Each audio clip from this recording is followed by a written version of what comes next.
right, so the water pump started leaking on our little 5220 maxxum here yesterday while I was rolling hay. They're pretty simple to remove. First thing you need to do is open up and drain about 2 gallons of coolant out. That'll get you down below the water pump level. I've got it kind of pulled off here, but you've got an idler right here. You put a 1/2 inch ratchet in it and just pull it out like that, and you can release the belt tension. I already did that before I did the video.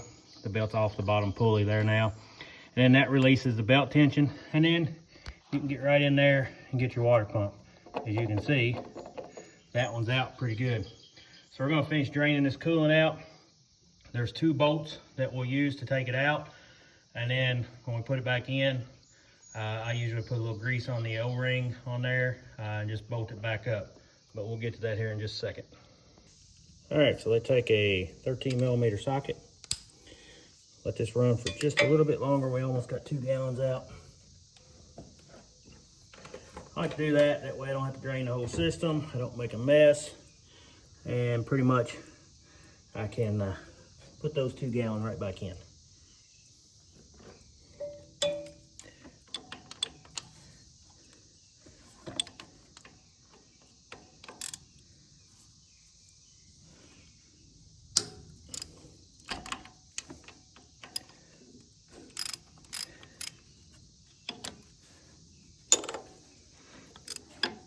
We need an extension to get to that one.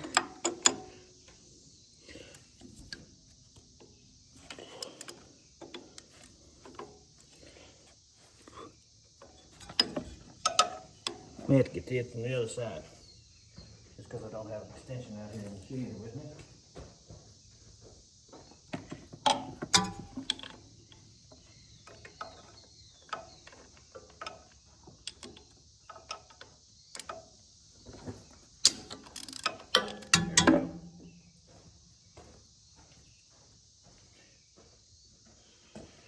I'll close this off, and we'll lose a little bit while we're closing it off and open it up, but not too much.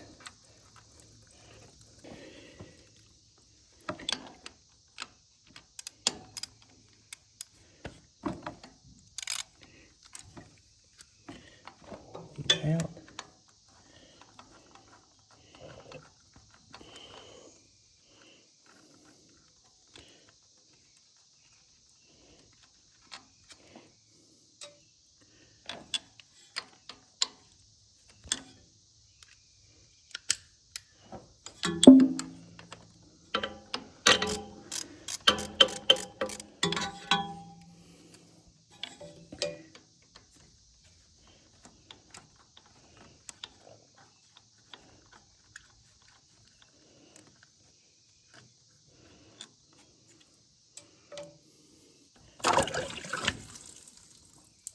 And I lost a little bit more than I thought I was going to. A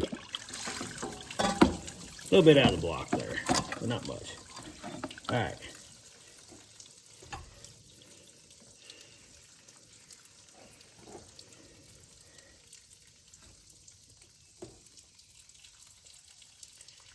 There's our water pump.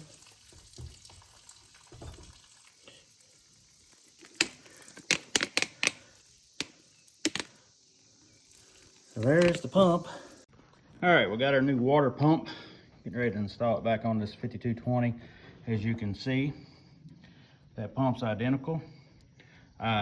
This one here, actually this one really, yep, there's the weep hole on it. Get it rotated around there. So there's the weep hole.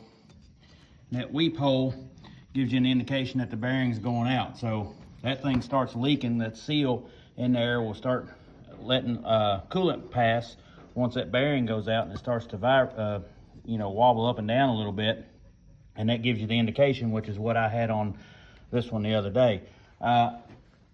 This is a Duralast water pump. I'm trying to find a part number there. Honestly, I just went in and told them I needed a water pump for a 95 Dodge with a Cummins, and you can see works the same. So even though this is a 3.9, so you don't have to go to Case IH to get this or whatever. You can get it at your local parts store. I'm going to start installing it, get everything set up, and we'll start installing it. All right, so what I've done, put a little grease around my gasket here. That just kind of helps seal it up a little bit. I'm going to install it here. Make sure the old gasket came off, just like with an oil filter. Anytime you change the oil, make sure the old gasket came off with the old pump. If not, just reach in there and pull it out. This one did not, so I had to reach in there and pull it out.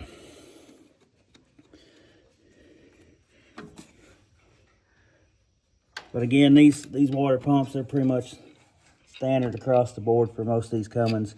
I've got an 06, it might be a little different. My dad's got a 99, it might be a little different because it's a 24 valve. I can't recall if they're the same or different. But I've got a 95 I bought new, Dodge. I had another 95. I've replaced, water pumps on all of them. He's got a 90 and a 93, my dad that is. And then I've got this 4BT in this tractor and another 4B in a skid steer. So probably ought to keep one of these on hand all the time. But again, basically drain 2 gallon out. This one I thought I'd drain the whole 2 gallon out, but realized that I'd used one of the jugs that had a little bit in it, and that's why you'll see in that video I lose some when I pull the water pump out because I didn't get the full 2 gallon.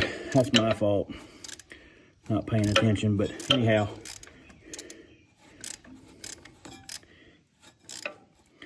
I do like these water pumps. They're so simple. Just to drain the coolant, pop the belt, 2 bolts, put them on. Some other brands, they can be a pain. Even the older case tractors, you gotta, on the 30 series, you gotta pull the whole water pump or the whole radiator and everything off. And 70 series, you can sneak one through there. And the biggest thing is remembering how your belt went. So I always recommend, if you're not sure how your belt went, take a picture up before it goes. So it goes up over top of my idler here and then over my alternator. And so what I'm going to do, take my ratchet, take the pressure off, and I've got it slid on right there. And then make sure it's tracking right in the pulleys, and it'll smooth out on that. I've had belts not wanting to break on this thing, and it actually was this idler, so I've put all that idler in new as well. So now we'll put some coolant back in it and get her started.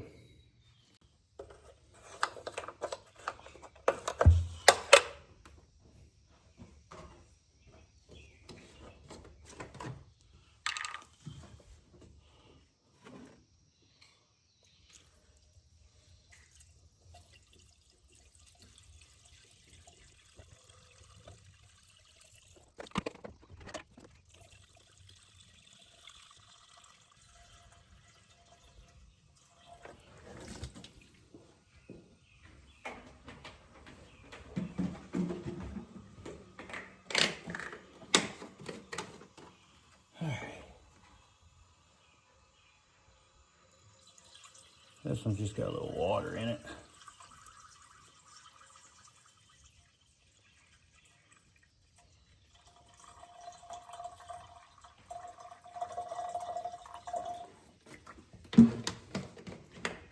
As that all is filling up, we'll look down here to make sure we're not leaking anything out.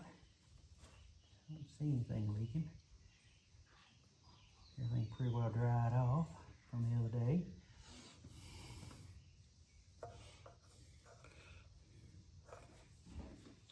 Got a little bit more in this one. Like I say, I spilled some out the other day. I've got a whole gallon in there and go get some. This should have it about full.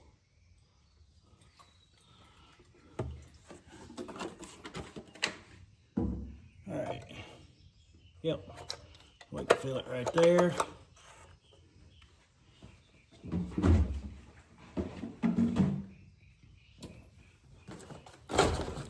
Move a couple things out of the way here.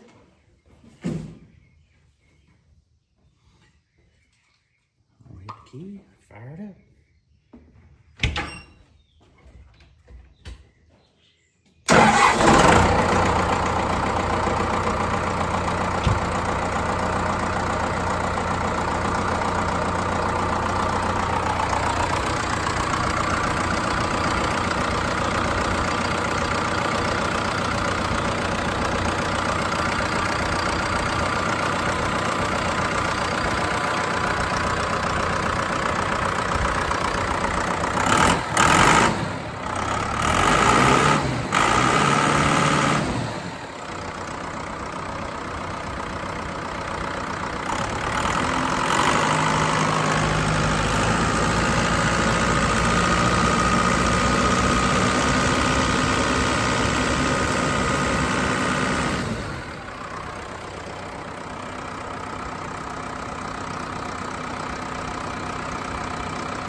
that looks like that's got it done.